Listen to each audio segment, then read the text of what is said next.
من ديك الله أكبر ديال الأذان حتى السلام عليكم بيناتهم أي عقد من أنواع العقود باطل.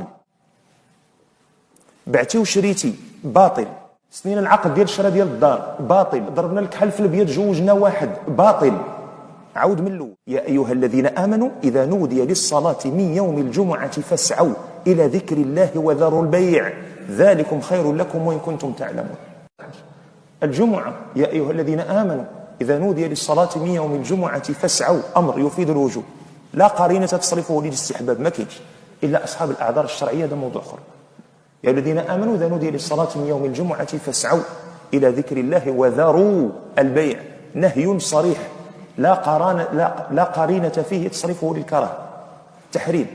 يعني ملي يقول المؤذن ديال نهار الجمعة الإمام يخرج من خرج من المقصورة وجاي جاي جاي وطلع هنا للمنبر وجلس، والمؤذن يقول الله أكبر، أي نوع من أنواع العقود في تلك اللحظة ابتداء من تلك اللحظة إلى أن ينزل الإمام من خطبته ويمشي ويصلي بنا ويقول السلام عليكم، من ذيك الله أكبر ديال الأذان حتى السلام عليكم بيناتهم أي عقد من أنواع العقود باطل.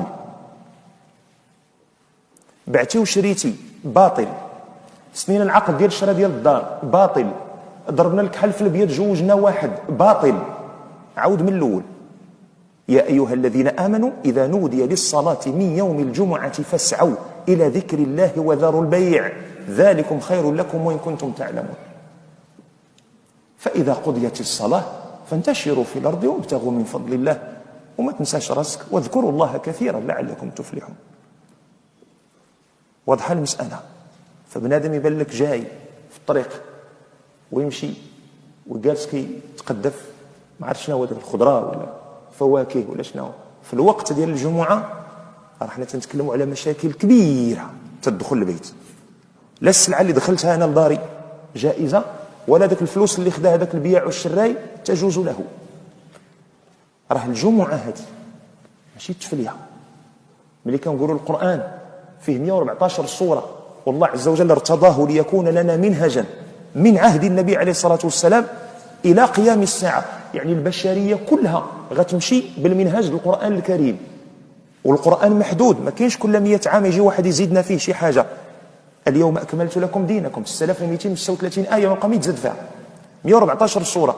الله عز وجل من 114 سوره اختار احداها ليكون اسمها سوره الجمعه. هذا يدلك على عظم الجمعه في الاسلام.